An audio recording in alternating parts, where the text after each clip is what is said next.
TP. Pushpavalli ചേരുകയാണ് നമ്മോടൊപ്പം. കലഞ്ഞൂർ പഞ്ചായത്ത് പ്രസിഡന്റാണ് ശ്രീമതി ടി.പി. പുഷ്പവല്ലി. എന്താണ് സംഭവിച്ചത് എന്ന കാര്യത്തിലൊക്കെ ഒരു വ്യക്തത വന്നിട്ടുണ്ടോ? അതോടൊപ്പം തന്നെ ഈ ആശുപത്രിയിലുള്ളവരുടെ പരിക്ക് ഗുരുതര സ്വഭാവമൊന്നും ഉള്ളതല്ലല്ലോ. അത്തരത്തിലുള്ള വിവരങ്ങളൊക്കെ താങ്കൾക്ക് ലഭിക്കുന്നുണ്ടോ?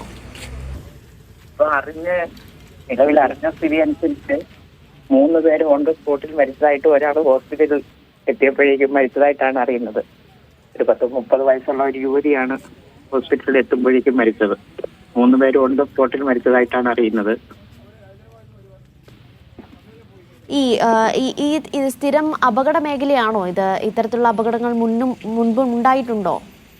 ഇതിനു മുൻപും അപകടങ്ങൾ അവിടെ സ്ഥിരമായിട്ട് പതിവായിട്ടുണ്ടാകുന്ന ഒരു സ്ഥലമാണ്. അതിപ്പം നമ്മുടെ ഈ റോഡ് പുതിയതായിട്ട് നിർമ്മിച്ചതിന് ശേഷം അവിടെ സ്ഥിരമായിട്ടൊരു അപകടം ഉണ്ടായിക്കൊണ്ടിരിക്കുന്നു.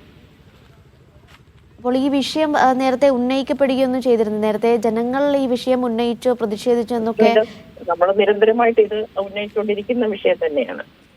അടുത്ത വിഷയം നമ്മൾ നിരന്തരമായിട്ട് ഇങ്ങനെ ഉന്നയിച്ചുകൊണ്ടിരിക്കുന്നതാണ്. ഏതായാലും ഇന്ന് ഇപ്പോൾ എന്താണ് ഈ അപകടത്തിലേക്ക് നയിച്ചതിനുള്ള കാരണം എന്ന കാര്യത്തിലൊക്കെ ഒരു വ്യക്തത വരേണ്ടിയിരിക്കുന്നു അല്ലെ? ഇപ്പോൾ പോലീസൊക്കെ സ്ഥലത്ത് തുടരുന്നുണ്ടെന്നാണ് മനസ്സിലാക്കുന്നത്. പോലീസും നാട്ടുകാരും എല്ലാം സ്ഥലത്തുണ്ട്. എന്താണ് വ്യക്തത നമുക്ക് അതിന് പരിശോധനയൊക്കെ കഴിഞ്ഞിട്ടല്ലേ വ്യക്തമായിട്ടൊരു എന്താണ് അതിന്റെ തീരുമാനം എന്ന് പറയാൻ പറ്റത്തുള്ളൂ. ഈ ഡ്രൈവർ ഉറങ്ങിപ്പോയതാകാം കാരണമെന്നാണ് പ്രാഥമികമായി ലഭിക്കുന്ന വിവരങ്ങൾ.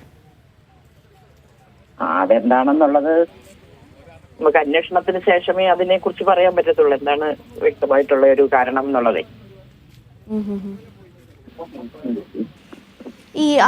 ഈ പരിക്കേറ്റവരുടെ ആരോഗ്യനില സംബന്ധിച്ച് എന്തെങ്കിലും വിവരങ്ങൾ താങ്കൾക്ക് ലഭിക്കുന്നുണ്ടോ? ഈ ബസ് ഇതിനെ കുറിച്ച് ഒന്നും ലഭിച്ചിട്ടില്ല. ഞാൻ അങ്ങോട്ട് പോയിക്കൊണ്ടിരിക്കുകയാണ്. അപ്പൊ അതിനെക്കുറിച്ച് വ്യക്തമായിട്ട് അവിടെ ചെന്ന ശേഷമേ നമുക്ക് വ്യക്തമായിട്ട് അതിനെക്കുറിച്ചൊരു പറയാൻ കഴിയുന്നുള്ളൂ. ശരി, ഏതായാലും വളരെ നന്ദി താങ്കളുടെ പ്രതികരണത്തിന്. ടി.പി. പുഷ്പവല്ലി കലഞ്ഞൂർ പഞ്ചായത്ത് പ്രസിഡന്റാണ് നമ്മോട് പ്രതികരിച്ചത്.